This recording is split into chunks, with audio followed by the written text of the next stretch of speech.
दलील नूरे उजाला रसूल দোয়া করতে পারবে। যাই হোক, এই বিষয়টা ক্লিয়ার হয়ে গেল। আরেকটা বিষয়, পবিত্র মাহে রমজান, এই রমজান মাসে আল্লাহ নবী সাল্লাল্লাহু তাআলা আলাইহি ওয়াসাল্লাম বলেছেন যে তোমরা নিজেদের বাড়িকে কবরস্থান বানাইও না। কেন? সহিহ মুসলিম শরীফের 780 নম্বর হাদিস দিয়ে আল্লাহ নবী সাল্লাল্লাহু তাআলা আলাইহি ওয়াসাল্লাম বলেছেন, হাদিস কানা বর্ণিত হয়েছে হযরতে আবু হুরায়রা রাদিয়াল্লাহু তাআলা আনহু থেকে। হযরতে আবু হুরায়রা রাদিয়াল্লাহু তাআলা আনহু বলেন, আমার রাসূল সাল্লাল্লাহু তাআলা আলাইহি ওয়াসাল্লাম বলেছেন, তোমরা নিজেদের বাড়িকে কবরস্থান বানাইও না। ইয়া রাসূলুল্লাহ, সাহাবীরা আরজ করলো, ইয়া রাসূলুল্লাহ, কিভাবে আমরা নিজের বাড়িকে কবরস্থান বানাই? বলে, সেই বাড়ি কবরস্থান যেই বাড়িতে কোরআন তেলাওয়াত হয় না, সেই বাড়ি কবরস্থান যেই বাড়িতে আল্লাহর ফাতিহা এবং আপনার দোয়া দরুদ এগুলা হয় না, এই বাড়িকে কবরস্থান বলা হয়েছে। আল্লাহ নবী সাল্লাল্লাহু তাআলা আলাইহি ওয়াসাল্লাম বলেন, সহিহ মুসলিম শরীফের 780 নম্বর হাদিস দিয়ে গোটা মুসলমানকে, সমস্ত উম্মতদেরকে আল্লাহ নবী সাল্লাল্লাহু তাআলা আলাইহি ওয়াসাল্লাম বলেছেন, পবিত্র মাহে রমজানে তোমরা চেষ্টা করবে তোমাদের বাড়িতে একটু ফাতিহার আয়োজন করা। সেই ফাতিহার মধ্যে কোরআন তেলাওয়াত হবে, সেই ফাতিহার মধ্যে আপনার দোয়া দরুদ হবে, সেই ফাতিহার মধ্যে বিস্তারিত আপনার জন্য সমস্ত দোয়া দরুদ পড়া হবে। রাসূল সাল্লাল্লাহু তাআলা আলাইহি ওয়াসাল্লাম বলেছেন, যেই বাড়ির মধ্যে ফাতিহার আয়োজন করা হয়, যেই বাড়ির মধ্যে কোরআন পড়া হয়, যেই বাড়ির মধ্যে দরুদ ও সালাম পড়া হয়, যেই বাড়ির মধ্যে আল্লাহর সমস্ত নিয়ম কানুন নামাজ সালাত আদায় করা হয়, সেই বাড়ির মধ্যে সমস্ত বালা মুসিবতকে দূর করে দিয়ে আল্লাহ রাব্বুল আলামিন রহমতের ফেরেশতা দিয়ে সেই বাড়িকে ভরপুর করে দেয়। সুবহানাল্লাহ।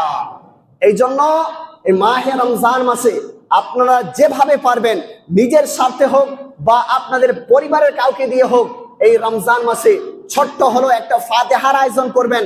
কারণ আল্লাহ নবী সাল্লাল্লাহু তাআলা আলাইহি ওয়াসাল্লাম বলেছেন, নিজের বাড়িকে তোমরা কবরস্থান বানাইয়া দিও না, নিজের বাড়িকে তোমরা বরকতময় করো, রহমতময় করো। কারণ তোমাদের বাড়ি, তোমাদের ঘর, এটা হলো তোমাদের স্থান। আর তোমাদের স্থান যদি কবরস্থান হয়ে যায়, তো আল্লাহ রাব্বুল আলামিন কবরস্থানের মধ্যে যেভাবে আযাব শুরু করে দেয়, গুনাহগার মানুষের যেভাবে আযাব হয়, আপনার বাড়িতেও সেভাবে আপনার বালা মুসিবত বিপদ আসতেও পারে। এই যে বিষয়টা আল্লাহ নবী সাল্লাল্লাহু তাআলা আলাইহি সাল্লাম আমাদেরকে তাকিদ দিয়েছেন।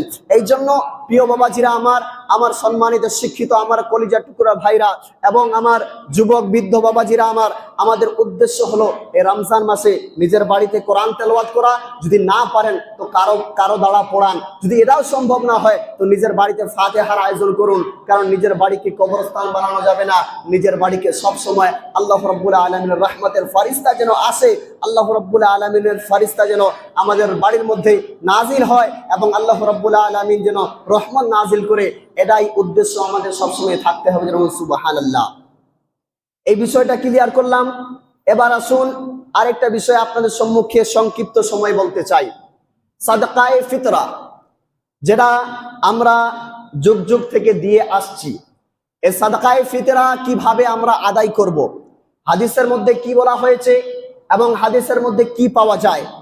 একটা কানুনে শরিয়াত, একটা ইসলামিক কিতাব, সেই কিতাবের মধ্যে বলা হয়েছে, আল্লাহ নবী সাল্লাল্লাহু তাআলা আলাইহি ওয়াসাল্লাম বলেন, যেই মানুষ সাদকায়ে ফিতরা আদায় করে না, তার সমস্ত রমজান মাসের ইবাদত আসমান এবং জমিনের মধ্য স্থানে ঝুলতে থাকে, না উপরে যায় না নিচে থাকে। যতক্ষণ পর্যন্ত সে সাদকায়ে ফিতরা আদায় না করবে, তার ইবাদত আসমান এবং জমিনের মধ্যে ঝুলন্ত অবস্থায় থাকবে। এই জন্য সাদকায়ে ফিতরাকে আমাদেরকে সকলকে আদায় করতে হবে, যেন আমাদের ইবাদত আল্লাহর জায়গায় পৌঁছে যায়। সুবহানাল্লাহ। এবারে সাদকায়ে ফিতরা আদায় কিভাবে করব?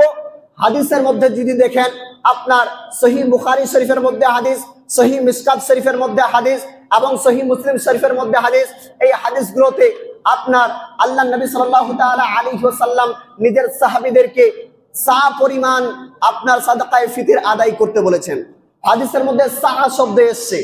এই সা শব্দের অর্থ যদি আপনি দেখেন, এই ওজনটা যদি দেখেন, তাহলে এই ওজন আস্তে আস্তে আপনার আমাদের এই জামানায় বা আমাদের মোটামুটি আপনার যদি হিসাব অনুযায়ী যদি নিয়ে আসেন, তাহলে সাদকায়ে ফিতরা আপনার কেউ যদি স্বার্থবান হয় কেউ যদি আপনার টাকাওয়ালা হয় সে 2 কেজি খেজুরের দাম দিয়ে আদায় করতে পারে।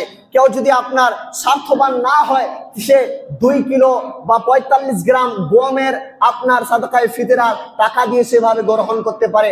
আপনার পার্সোনালি যেটা ধন সম্পদ আছে এই সম্পদের উপর আপনার সাদকা ফিতরাটা ডিপেন্ড করে।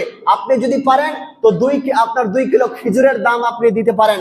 আপনি যদি পারেন আপনি 2 কিলো গম, 2 কিলো আপনার 45 গ্রাম গমের দাম দিতে পারেন। এই জন্য আপনি যদি পারেন 2 কিলো আপনার 45 গ্রাম না 2 কিলো চালের আপনার দাম দিতে পারেন। হাদিসের মধ্যে সাল্লাল্লাহু তাআলা আলাইহি ওয়াসাল্লাম বলেছেন সা পরিমাণ তোমরা সাদকা দিবা।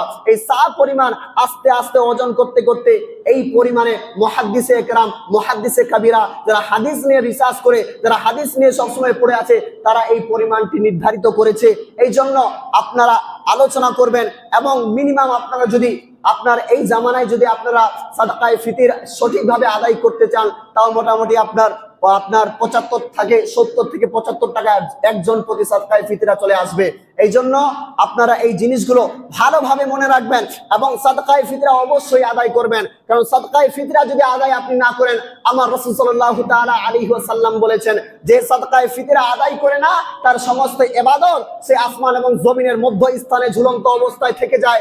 এই জন্য আমাদের ইবাদত যেন যতটুকু আমরা রমজান মাসে নিজের জীবনকে, নিজের পার্সোনাল লাইফকে যতটুকু সময় দিতে পেরেছি, এই সময়ে যেন যতটুকু ইবাদত আমরা করেছি ডাইরেক্ট যেন আল্লাহ রাব্বুল আলামিনের দরবারে কবুল হয়।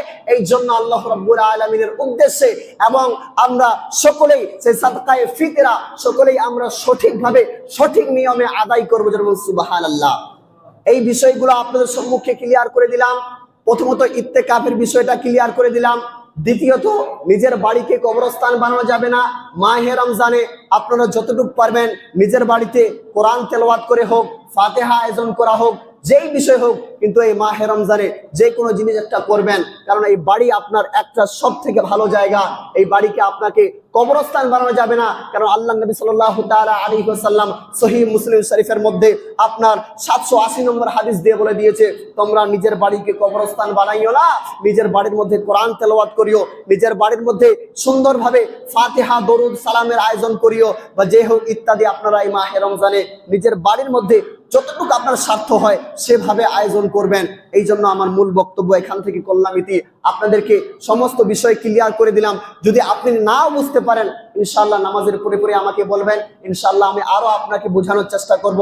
এই আপনার ইত্তেকাফের বিষয় হোক, আপনার সাদকায়ে ফিতরার বিষয়টা হোক এবং আপনার মিলাদ ও মাহফিলের বিষয়টা হোক, আপনারা যদি নাও বুঝতে পারেন আমাকে বলবেন, ইনশাআল্লাহ আমি আবার রিপিট করে আপনাদেরকে বোঝানোর চেষ্টা করব। এই মাহে রমজানে সকলকে, এই মাহে রমজান মাস আমাদের ইবাদতের মাস। এই মাহে রমজানের মাস আমাদেরকে যত যত ইবাদত হয় লুটে নিতে হবে। যেভাবে আমরা কোনো ভালো জিনিস বলে বেশি করে নেওয়ার চেষ্টা করি, এই মাহে রমজান হলো ইবাদতের মাস। যেভাবে পারেন, যেইভাবে পারেন, তাসবিহ পড়ে হোক, নামাজ পড়ে হোক, রোজা রাখে হোক, যেইভাবে হয় সেইভাবে হোক, শুধু নিজের আমলনামায় আমাদেরকে সওয়াবকে লুটে নিতে হবে। কারণ এই মাহে রমজান মাস এই বছরে আমরা পেয়েছি, আগামী বছর পাবো কি পাবো না এর কোনো গ্যারান্টি নাই।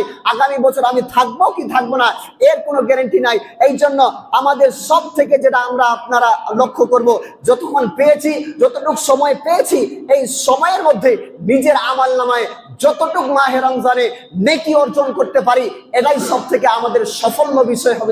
সুবহানাল্লাহ। যাই হোক।